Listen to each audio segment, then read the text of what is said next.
who do you have for your worst value? I hate saying this one because I think it's the chalk answer. I think it's everyone's answer right now, but he's still going. My worst So good in value the spring. is Tyler Glasnow at pick 44. Yeah. There is just no way I'm paying a top 50 pick for a guy who has thrown 120 innings. He's 30 years old, and 120 is the max that he's thrown, and that was last year. There's too many injuries for me He's to be still available paying in our league if you want him. no, and that's why he's not even on my queue. Like he does make sense if you're going Like, to he was a draft Tyler sham Glass anyway. now.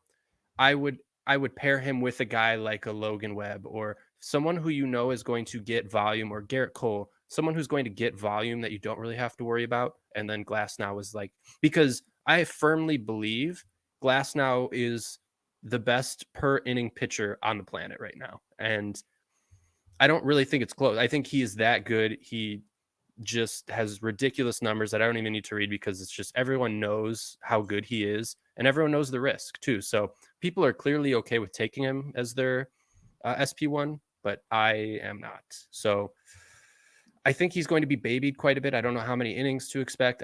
I don't know. So for all of those reasons, Shark Tank, I'm out. So thank you. But yeah, Glass now, worst Yeah. value. Mine, I think, is a weird one also, and I don't know. I didn't see his. Again forgot to look his ADP, but it's Blake Snell, and I had him last year, and he won the freaking Cy Young Award last year, and yet he was so wildly frustrating. And now maybe his ADP is skewed right now because he's not on a team, and that could hurt him. But I see him at 68 right now. yes, to me that's high because even in a year like last year, when he was the freaking Cy Young, he was so frustrating as a fantasy value. I mentioned that I had Marcus Stroman last year. I had Stroman and Snell, and consistently, Stroman was better. For most of the season, Stroman was better as a fantasy option because Snell could never get past 5 innings because he just walks way too many guys. His walk ratio is just way too high up, and it kills him. It kills his pitches, and then he doesn't get as many strikeouts. It's just, to me, he's not worth where people are drafting him. And that's him at his best. I think was him at his best last year. So a little bit of a drop off, which I think is fair to say, especially, going to a new organization, missing spring training. It's fair to assume he might have a little bit of a drop off. I think that could hurt him even more. And if at his best, he's not that, like, he wasn't that great of a fantasy pitcher, even winning the Cy Young. Imagine what he is if he's falling off a little bit from that, which I think is to be expected. Mm-hmm. And I think Blake Snell and Tyler Glasnow are two guys that I almost feel like I need two other top 20 arms, like guys that I feel If you very do safe with if draft you're them, going to yes. take them. The Like they're risky just so business. risky. That's Yeah. the risky business category. And I know when we do this, when we do the worst value, sometimes we look at just like actual worst value. Sometimes we look at the quote risky business, Mm-hmm. and those guys are definitely risky business. Yeah. 100%. My next worst value, and I'm sorry about this one. I don't know if you like this guy, but it's on your team, so I said sorry. That is Carlos Rodon. He is going at pick 158 right now. I don't know what your thoughts are on him, but he has not looked good this spring.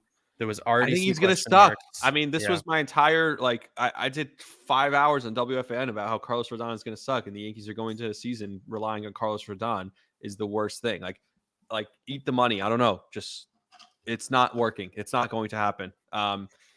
He was a fluke. He was, he was good in the contract year. He's never going to be good again. His fastball is dead. And yeah, I wouldn't draft him. I wouldn't touch him. I don't care where his ADP was. If he was 500, I wouldn't take him. Yeah, and he didn't look good at the end of last year, and his velocity is still way down. There's just, You know what he I said mean, after his last start? I didn't hear it. He said the most ridiculous. Do you hear me? No. Oh, I heard you. I didn't hear what he said. Oh, okay. You know what he said at the end of his last start? It was just ridiculous. He said something to the effect of, "Well, everything else, all my secondary stuff was good, but my fastball still getting hit." Going into the start, his whole point was, "I'm going to use the other things to make the fastball look more deceiving." So great, your cutter and your changeup didn't get hit, and your slider didn't get hit, but your fastball is still a meatball at 92 down the middle, and everyone sees it coming. So there's obviously something wrong with your fastball, and the whole point of the other pitches was to make your fastball look better. That's what he said going into the start.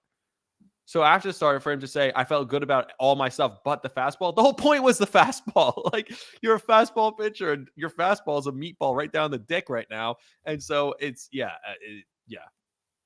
Yeah. I think people were expecting him to bounce back, and I think that's why his ADP is where it's at right now. But if you're still paying 158, stop. Like, just I mean, he's last year he was yeah. getting drafted as one of the top 10 pitchers, you know? Yeah. And that's why I think he just hasn't fallen off as much as on price wise as he should. So he's got to be closer. I mean, there's guys that I'm looking at right now near to, like, give me Christian Javier over Yeah. him, and he's going 30 picks Sure. later. So